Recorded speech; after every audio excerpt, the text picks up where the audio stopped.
Hi, this is Gail and welcome to my channel.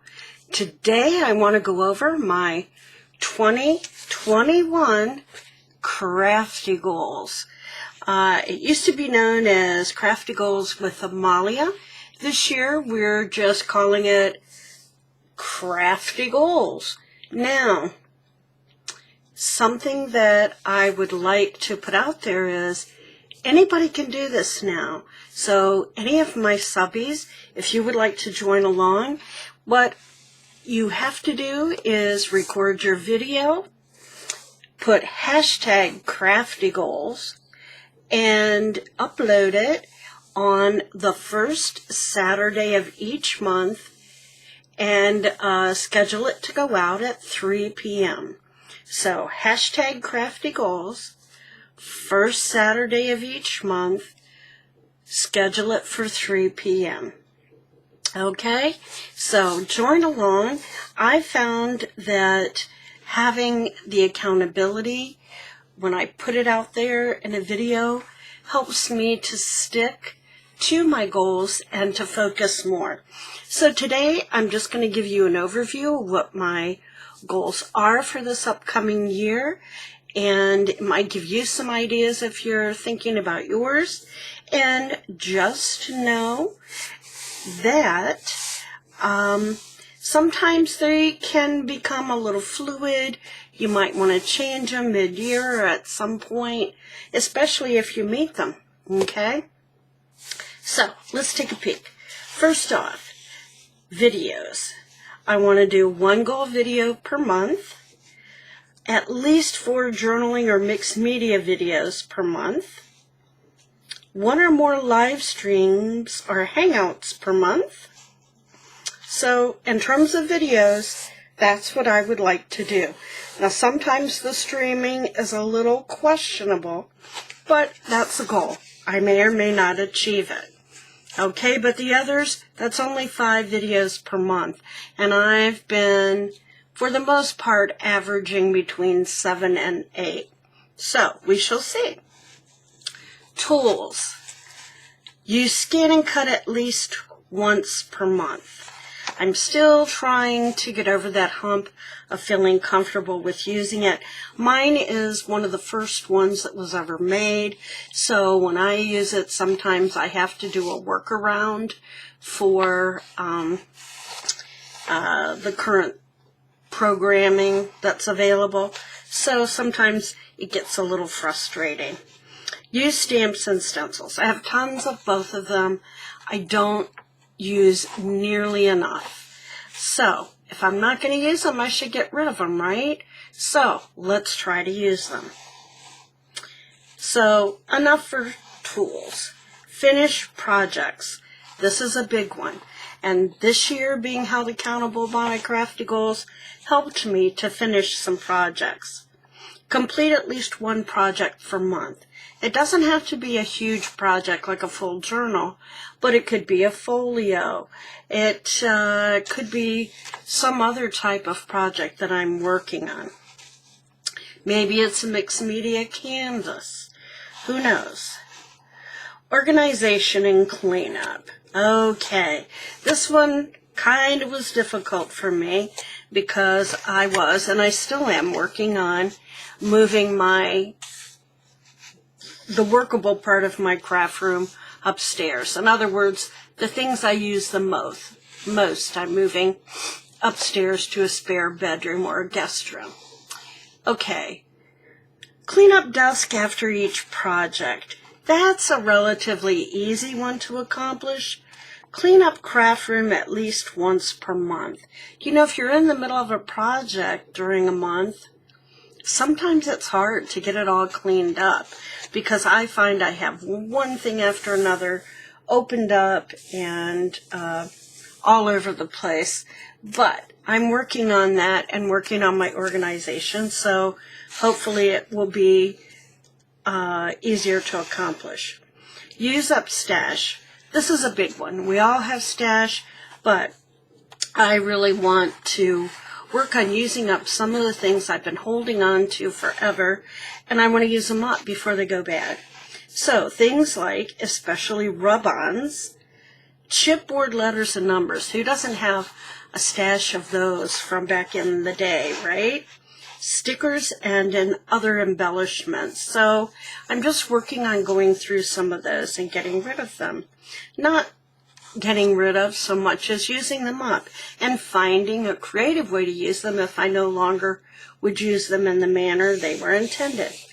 I want to work on using up papers, especially some of those 12 by 12 papers that you don't really care for anymore. It's been helpful to use them as the base for master boards and tags, etc. You know, paint over them, make them pretty. Paints, assorted art supplies, okay? So I think that's pretty self-explanatory. And by revisiting the supplies, we tend to get energized, and it helps us to minimize spending because we're using what we already have, right? Okay, also, I want to use up some of the watch and jewelry parts and findings that I have that were my husband's. I have tons of watch crystals. Any ideas? Let me know. I have some of my own, but I'm not doing that because I'm busy with the journaling right now and I need to incorporate them more. Educate. Okay, here we go. Now, with educate, I'm talking about taking courses to stay fresh and synergize. Part of that didn't print out. I don't know where it went, but anyhow, it's okay.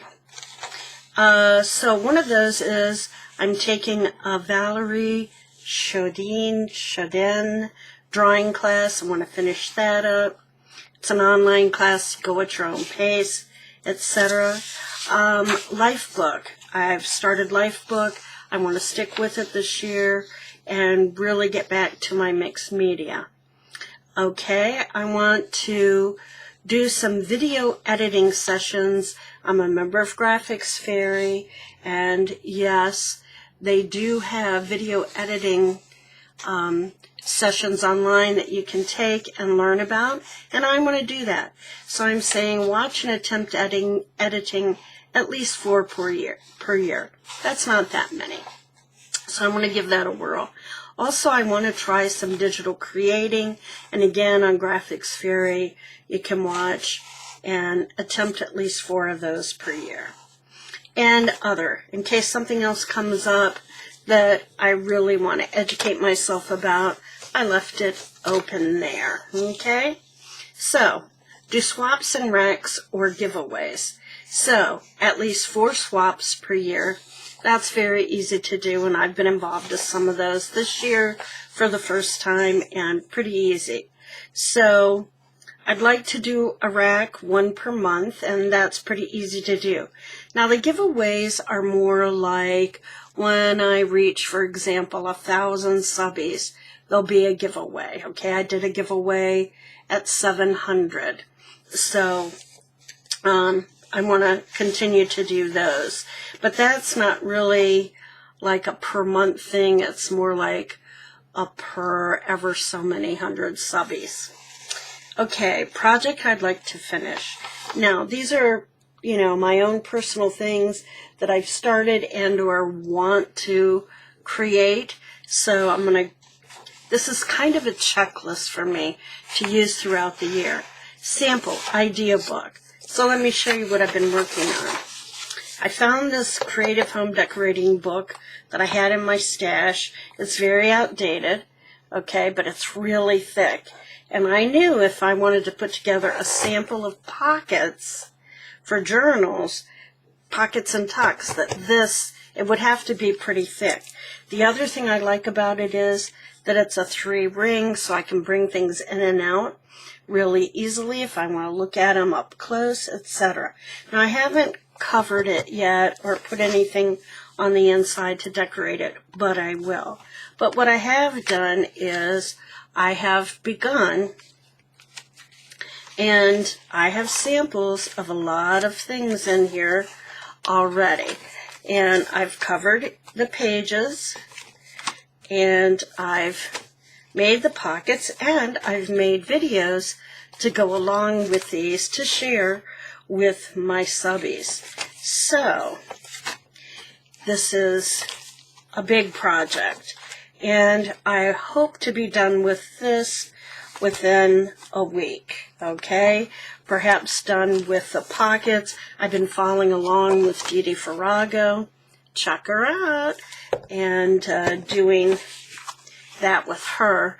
And these, because they have a fold out, I've been creating a pocket in here that I can store extras of things. So that's this project, just to name one, okay? Now, where am I? Okay, here it is. Okay. I've got an architecture journal I want to finish, a farm journal, an ancestral threads journal, and this has been so much fun and exciting because I also ended up getting a membership to Ancestry.com. I'm discovering things and names and history of my family. I've uncovered a relative that people didn't know about, and so we're trying to figure out how he's connected to our family, so that's pretty cool. A botanical altered book, I've been working on that and doing a video series with that as well. So I haven't done the cover yet. I've only just begun, but you can see here's where I am so far, and I'm gathering materials for this page, and I'm following along with prompts. Tanya from Tatty Treasures is doing an altered book, and I'm sort of following along with her, 49 Dragonflies, Joy de Fille, and then there's also Martha Managros and Free Spirit Arts. So yeah, all of them kind of tagging along and doing the altered book. I have a winter journal that I've just begun, and I want to work on that and finish it up. I had started an altered book from my daughter Tiffany years ago. I had totally forgotten about it because it's downstairs in my craft room. I want to bring that up and finish that. Okay, these are ones that I want to start that I already probably have materials for. A tag book. So I want to do a book just like this one, only it's for all the tags that I've made and or received. Okay? I want to do an Edith Holden journal. A telephone booth UK journal. Now this one, I'm waiting on the die to arrive. It's been almost a month. It's from an Etsy shop in the US, no less. But it took them 2 weeks to mail it out. And now it's caught up in all of the mail situation. So I have the papers already. And so when I get started on that, I'll be glad to share it with you. Okay, also, I have a bunch of stuff gathered for a steampunk journal. I have papers gathered for a fairy journal for my daughter. Shh, don't tell her. It'll be a surprise. I want to make a crazy quilt journal cover by doing some slow stitching and embroidery. And I'm trying to get myself geared up so I can do, there's a 52 tag challenge with slow stitching and embroidery through Ann Brook Textiles, and so I want to get started on that. I saw a journal that someone had made where they had used parts of their wedding dress and sort of told their love story that way with love letters and things, and I think I want to do that as well. So, as you can see, I'm really looking at a lot of stuff, but I think that it's all doable if I stay focused. And one of the things I would like to say is that I am finding that in these trying times, I have to stay focused on what brings me joy, what makes me happy, and helps me to be more productive. And so, I invite you to do the same. Join along with us, #CraftyGoals, first Saturday of the month, scheduled to go out and go up at 3 p.m. Alrighty, take care, stay safe, stay healthy, get out there and create, make some art, find some joy. And until later, bye-bye.